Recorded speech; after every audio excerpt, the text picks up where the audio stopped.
La pêche professionnelle est également intéressée aujourd'hui par cet ancien concept de la voile au travail. Alors, Voile au travail, c'est une association qui s'est créée en fin 2013, début 2014, à la suite d'une rencontre avec un pêcheur qui avait le projet d'aller pêcher le thon à la voile, donc le thon dans le golfe de Gascogne. Il se trouve que ce pêcheur était aussi formateur en fait, au CEFCM, donc il était aussi en contact avec des gens qui se formaient donc, à la profession de skipper professionnel à la voile. L'idée a pris corps en fait, autour de ce pêcheur pour essayer de structurer sa démarche, parce qu'il était vraiment issu de la pêche, il n'avait pas tant de connaissances par ailleurs. Du coup, on s'est fédéré avec un porteur de projet qui était donc en formation, et une océanologue et moi-même, donc architecte naval, pour essayer de structurer en fait, sa démarche et la recherche de financement et le développement du projet. Pour asseoir en fait, la conception de ce projet, on s'est tourné vers des pêcheurs qui avaient pratiqué la pêche à la voile, déjà, pour savoir un peu comment ça se faisait, à quelle vitesse, etc. Donc on s'en est fortement inspiré dès le départ. Et puis on s'en inspirera, je pense, encore par la suite, parce que la construction du bateau, je l'ai dit, qui est en contreplaqué, elle peut évoluer aussi. Il se trouve qu'au départ, on était parti sur 16 mètres, parce que c'était une taille qui était cohérente pour la pêche au thon. Aujourd'hui, en fait, on travaille avec une taille inférieure, 8-9 mètres, parce qu'on s'est aperçu que ce projet, en fait, pouvait aussi intéresser en tout cas des pêcheurs côtiers qui sortaient à la journée. Alors ce bateau à voile, c'est un catamaran à deux gréements 4 boats, c'est-à-dire que c'est deux mâts qui portent chacun une grande voile. Il n'y a pas de voile d'avant.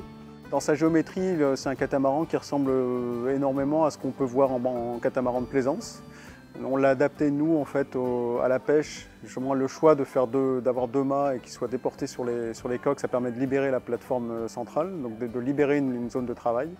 Il fallait que ce gréement reste simple et facilement maniable. Donc simple, deux grands voiles, c'est facile à gérer.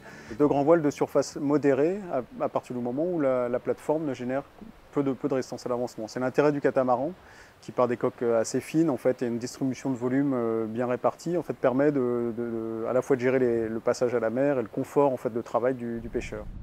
Dans un projet pêche au thon, par exemple, là où il y a beaucoup de routes à faire, l'avantage il était clairement au niveau des économies de gasoil. Même si, par ailleurs, le confort de travail, par la réduction du bruit et puis la stabilité, les mouvements du navire, étaient aussi intéressantes.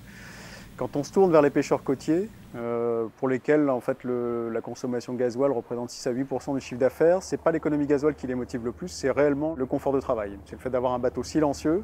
Ils sont quand même amenés à faire 20-30 000 minimum en fait, pour aller sur les lieux de pêche.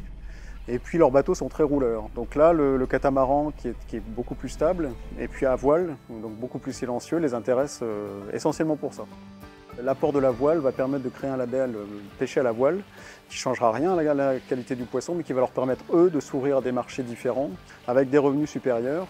Ils vont pouvoir aller pêcher quand vraiment c'est nécessaire, et ils vont pouvoir gérer donc, leur confort de travail et leur confort de vie, tout bonnement, grâce à cet outil. Ça se fera dans la région parce que c'est quand même beaucoup plus simple en termes de suivi de chantier. Les financements européens ne permettent pas en fait, de construire des bateaux, de financer la construction de bateaux, mais elles permettent par contre d'aider des chantiers à éventuellement développer une série.